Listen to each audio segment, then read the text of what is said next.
Olá, começa agora o Câmara Notícia, veja os destaques. Veja mais curiosidades das Paralimpíadas. Câmara recebe exposição de fotos de Campinas, agora no Câmara Notícia.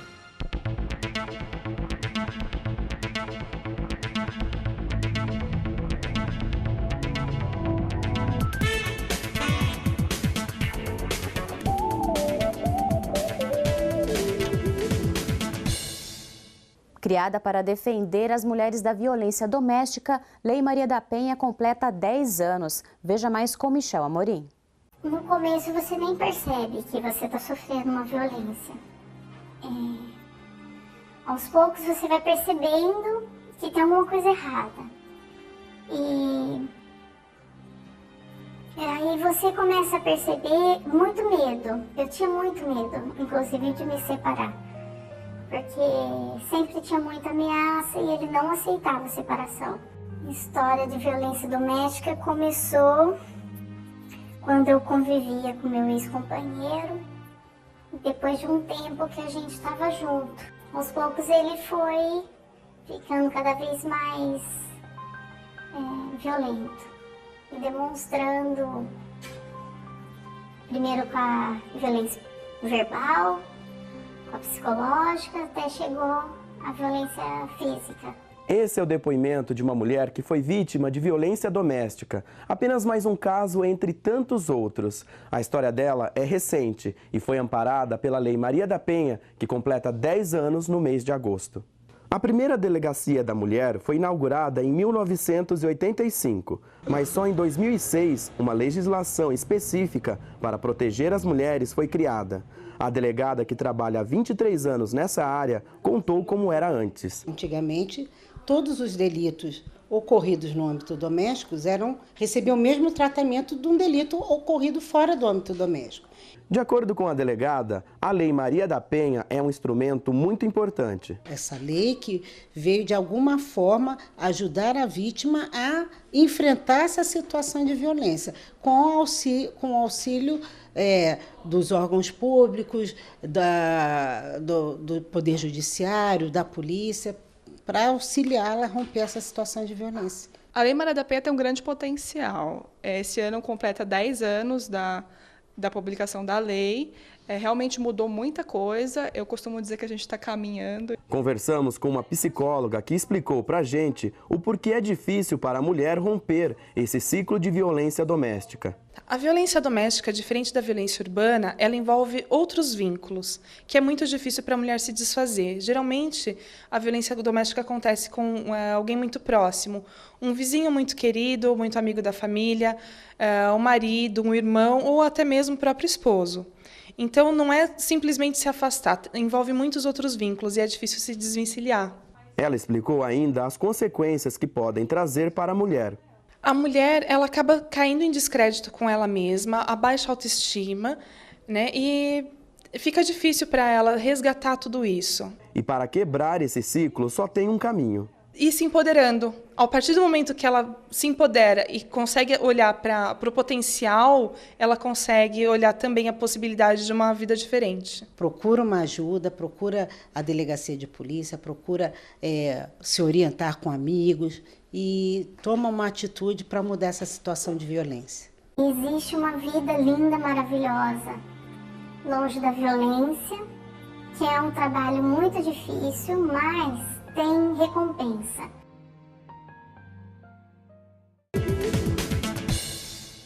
O projeto de lei que obriga bares e restaurantes a especificar o tamanho das porções servidas foi aprovado em segunda discussão.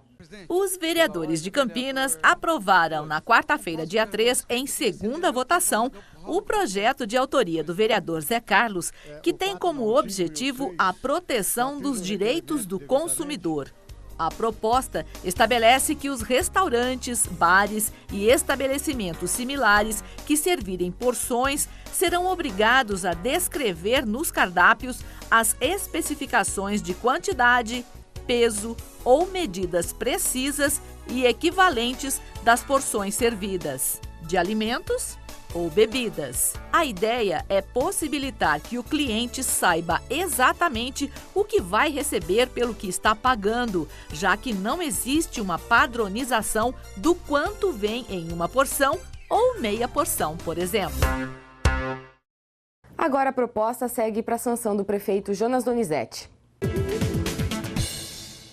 E o Saúde e Bem-Estar dessa semana vai mostrar para você uma técnica nova que promete reduzir medidas do seu abdômen com apenas 30 minutos de exercício por dia. Acompanhe.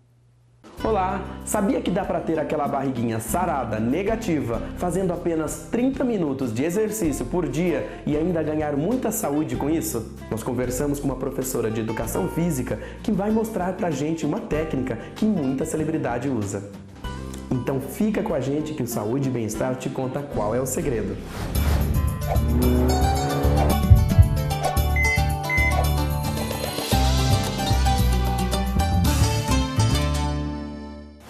O mês de agosto é marcado pelo Agosto Dourado, em que acontecem várias ações para reforçar a importância do aleitamento materno. Em Campinas existe o Banco de Leite. Para mais informações sobre doações, ligue 3731-6039. Já está valendo! A partir de agora, quem for tirar a primeira ou segunda via do RG pode pedir para incluir o tipo sanguíneo na carteira de identidade. Segundo o governador Geraldo Alckmin, essa iniciativa pode salvar muitas vidas. Quer se preparar para o verão? Ter aquela barriguinha de modelo fazendo meia hora de exercícios por dia? Nós conversamos com uma educadora física que falou pra gente que isso é possível. O nome da prática é em inglês, mas a Larissa explicou pra gente. Low Pressure, Baixa Pressão Fitness Ginástica. Ginástica de baixa pressão. Veio da fisioterapia uroginecológica, né? Um belga, em 1980, Marcel Calfrier, criou uma técnica, pegou algumas coisas do yoga, de respiração e criou uma técnica para trabalhar mulheres do pós-parto. Engana-se quem acha que o LPF, como é chamado também, é só para a estética do abdômen.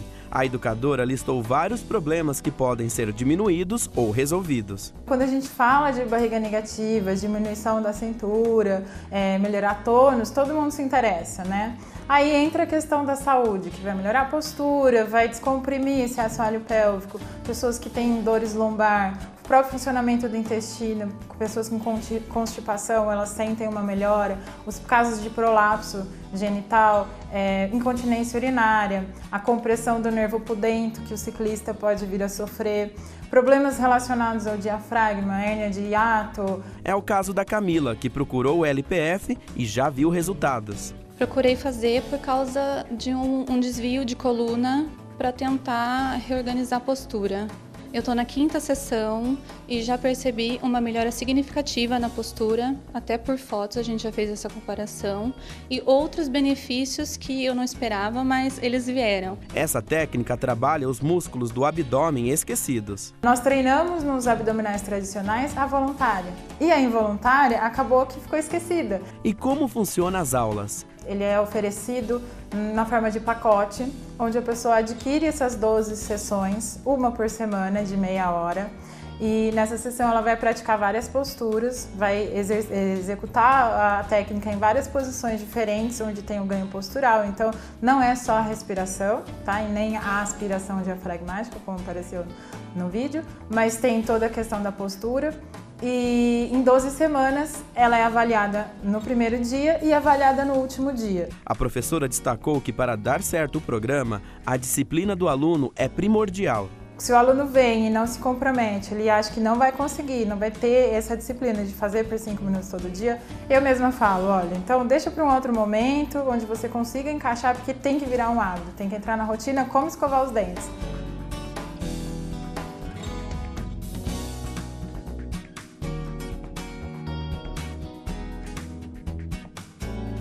A gente fica por aqui, até a próxima semana.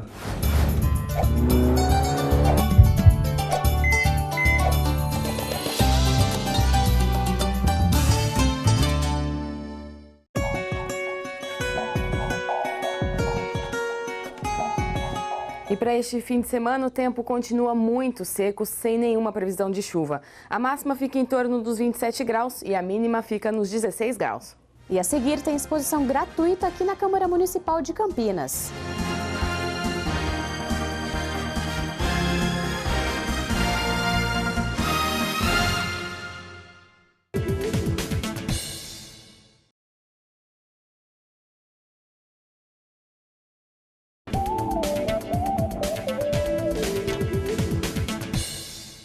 A robótica e suas aplicações no cotidiano foi o tema da primeira reunião da Comissão de Ciência e Tecnologia da Câmara após o retorno do recesso. Olhando assim, pode parecer brincadeira de criança, mas a aplicabilidade dos conhecimentos adquiridos nesses campeonatos de robótica vai da evolução na computação, passando pelas telecomunicações, até chegar em atividades cotidianas, como estacionar um carro ou limpar nossas casas somente com um clique. Representantes do GER, Grupo de Estudos em Robótica da Unicamp, compareceram à Câmara a convite da Comissão de Ciência e Tecnologia do Legislativo para dividir um pouco das experiências vividas diariamente e nos campeonatos que disputam país afora. A robótica, ela não é uma plataforma só para a gente, só para os nossos alunos de graduação da universidade.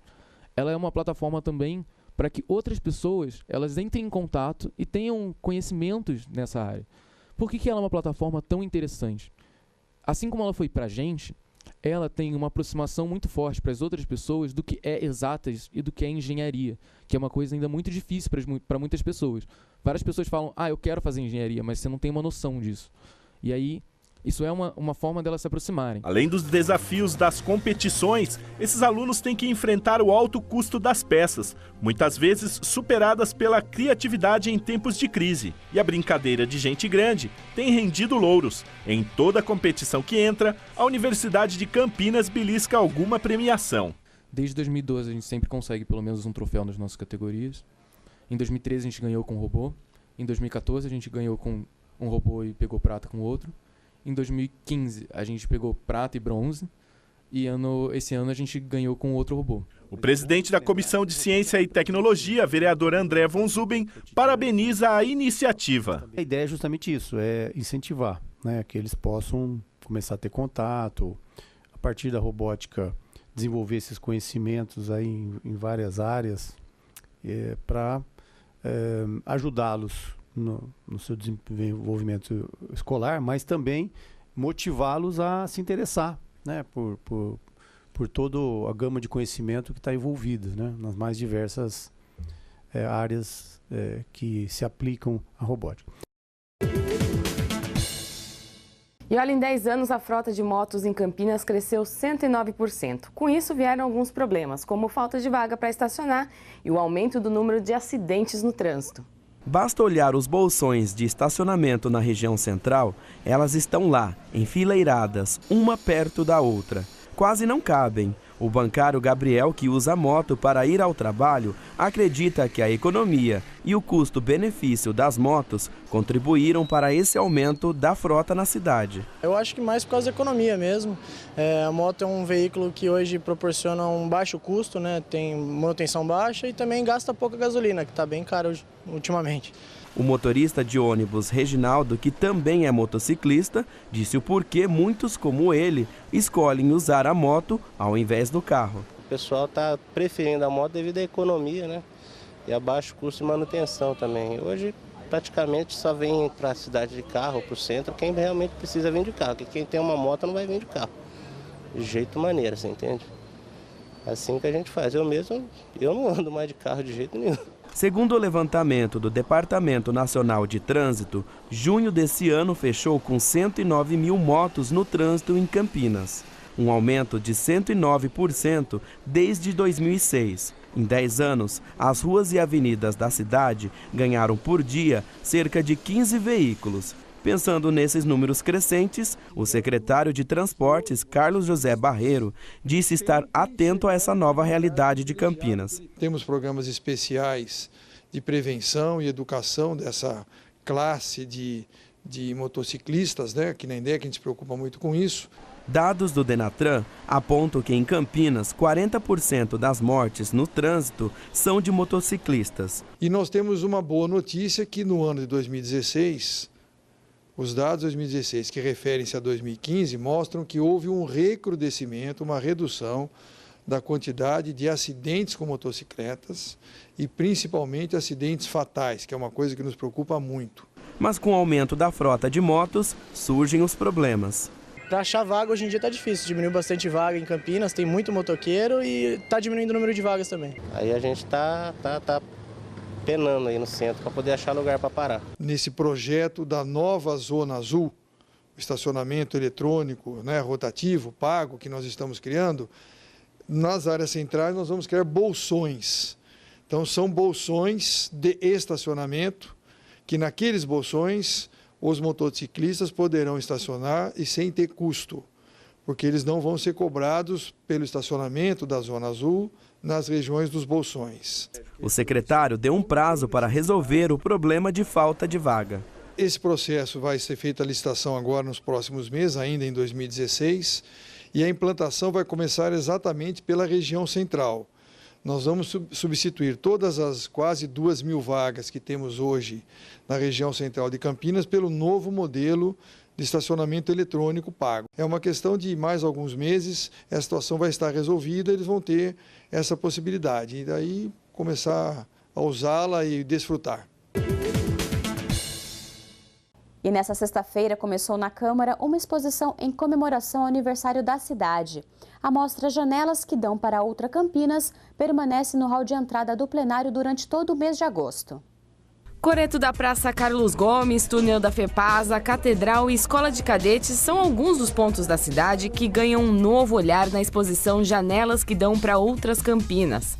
A mostra tem 24 fotos em homenagem à metrópole. A ideia principal era pegar os lugares conhecidos pela população, de acordo com o mapa afetivo que eles fizeram pra gente, com lugares que eles gostavam mais, e pegar com o nosso olhar mais artístico e revitalizar esse lugar para a população. O projeto durou 7 meses e tem apoio da Bolsa Aluno Artista, do Serviço de Apoio ao Estudante da Unicamp. Os principais desafios foram encontrar uma linguagem que fosse instigante assim, para as pessoas, que fizesse, e também pra gente, assim, tipo, ir nos lugares e encontrar uma maneira de representar Campinas diferente, às vezes até do olhar que a gente tinha, assim, e diferente de um olhar preconceituoso também sobre a cidade. Quem visitar a exposição pode levar um pedacinho de Campinas para casa. As fotos foram transformadas também em cartões postais. A ideia era que as pessoas também conhecessem mais a cidade através dos cartões postais. Então, os cartões postais originalmente, no verso,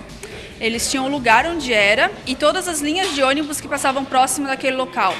Porque a ideia era ser um propulsor também da mobilidade. Essa exposição em comemoração ao aniversário da cidade acontece agora em agosto porque o plenário ficou em reforma durante o recesso parlamentar de julho. A mostra marca a inauguração do novo espaço de exposição da Câmara, que agora possui estrutura de acrílico para receber exposições. E você pode visitar a exposição durante o tempo que o plenário fica aberto, que é de segunda a sexta, das 9 da manhã até as 6 da tarde, ou nos dias de sessões até o término delas. A entrada é pela Avenida Roberto Mangi, número 66, no bairro da Ponte Preta. E hoje tem mais curiosidades das Paralimpíadas. E a bola é a protagonista de diversas modalidades. Veja a importância dela a seguir.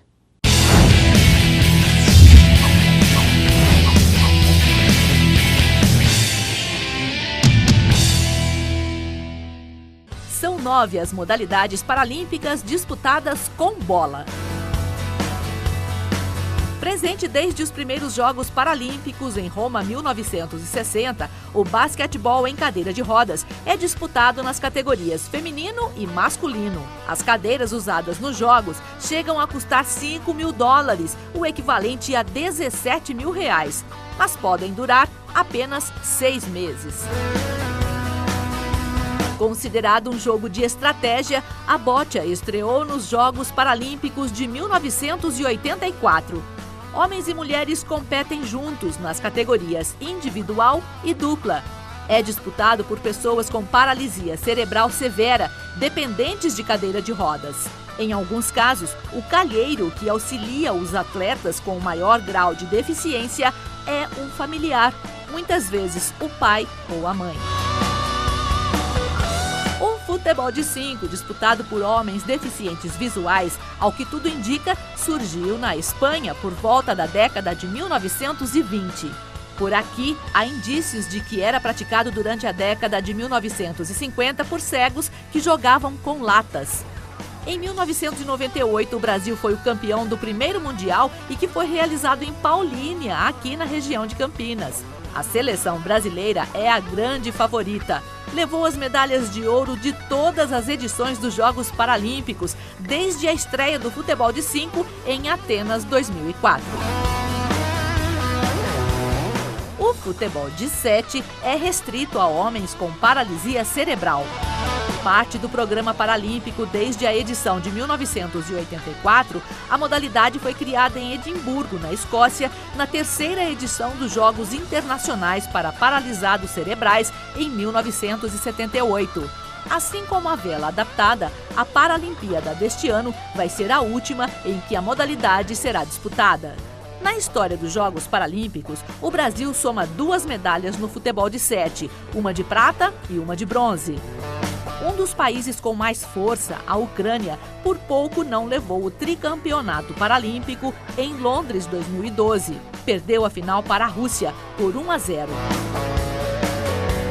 Desenvolvido especialmente para pessoas com deficiência visual, o goalball foi mais um esporte criado para a reabilitação de veteranos de guerra. Os atletas jogam vendados. Nos Jogos da Rio 2016, 10 seleções masculinas e 10 femininas buscam o pódio do esporte que é disputado desde Toronto, 1976. A estreia do Brasil foi nos Jogos Paralímpicos de Pequim, 2008. Mas só 4 anos depois, a equipe masculina ficou com a inédita medalha de prata.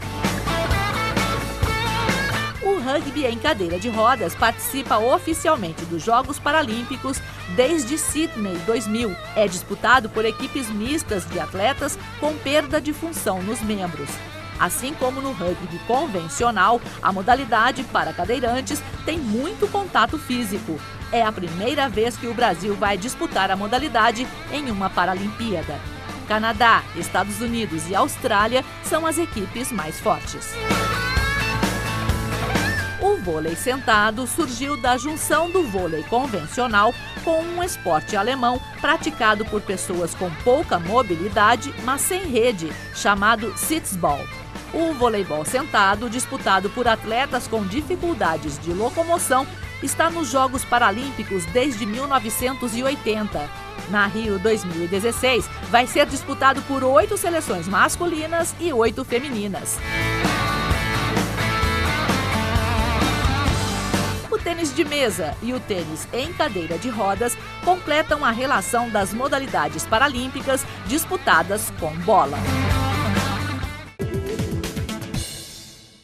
E a gente se despede dessa edição do Câmara Notícia. Até mais. Até a próxima.